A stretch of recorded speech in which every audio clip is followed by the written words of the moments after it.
It's the 5th of April. It's the day of the Queen's speech to the nation. And this terrible thing, this virus, is still affecting all of us. And I don't know a single area of society it wouldn't have touched. And one of the deepest held fears I've had is when you look at people that go into hospital in ICU, isolation, and they don't come out. The saddest thing is they pass on without any of their family there. They pass on without saying goodbye. And I know the medical service, those key workers, are doing their absolute best. But the blame isn't on them. What I'm trying to look at is human nature and how things have changed. At the beginning of March, if anyone died, if anyone passed on, they would have a funeral or a cremation. They would contact the funeral home if that's the plan that they've got. It would already be set. All that has gone out the window, and I don't know how that works out financially, but it's not really why I'm talking about this today. And you know, I've one thing that I've been thinking about a lot is how people cope with this scenario, those that are left behind. Last year, I lost my grandmother, and it was a very difficult time. I was the client, and because my parents were away and so on, so I had to take on that burden.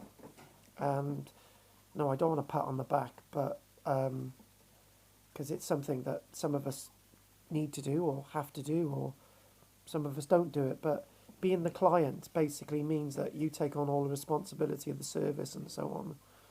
And before all that, before I really knew what was going on after my Nan had passed away, I had a phone call the night before she passed, and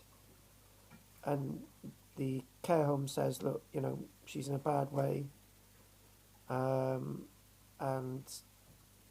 you know, that evening I was coming back from work, and my nieces went out to see her, and I did visit my Nan when I could, if I could, and I was going to see her the next day. I didn't really know how serious it was, and just as I'm leaving the house, I had a phone call of the care home to say that my Nan had just passed away, and I felt a great deal of regret, and I still do, because I wanted to be there for my Nan. I just, whether she knew I was there or not, it didn't matter. I just didn't want her to pass away by herself, without a family member with her. And that all comes into now, because those families out there, those friends and family, whether they're a father, a son, a daughter, a wife, a lover, nephew, niece, cousin, I'm not going to go through it all, friend, and so on, they might be in a high dependency unit because of this virus or some other illness, and none of the relatives are allowed to go into hospital. I understand why. I do understand why, not to spread the infection. But this is humanity gone backwards. Surely there's got to be another way. I know the NHS is far pressed, and I know they're doing their best to save lives, and I know they're doing our best for our loved ones. But that sense that somebody passes away without a family member or a friend there, and then there's the funeral and the cremation, and in most cases the family ain't even allowed to go to that. where does that put us as a society? That final right of human dignity, I mean, family there is gone. And yeah, I know it. You can't have people going into hospitals to cause the spread of infection. But surely in this day and age, in 2020, this shouldn't be happening. Surely there should be something with all the technology, with all the things that we've got at our fingertips that we can do. And I don't know if there's an answer. You know, I thought that maybe there could be a key worker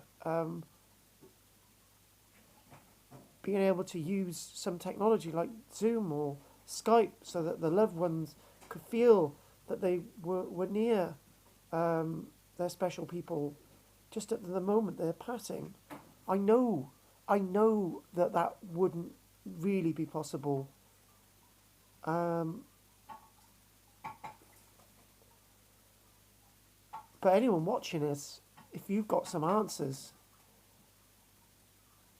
if you've been through this and you know how hard it is, what's the answer? Because if it was me in that bed, I wouldn't want to die alone.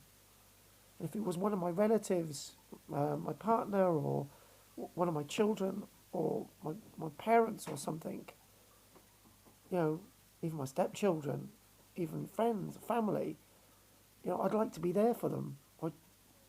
And I don't know what else to say. Thank you.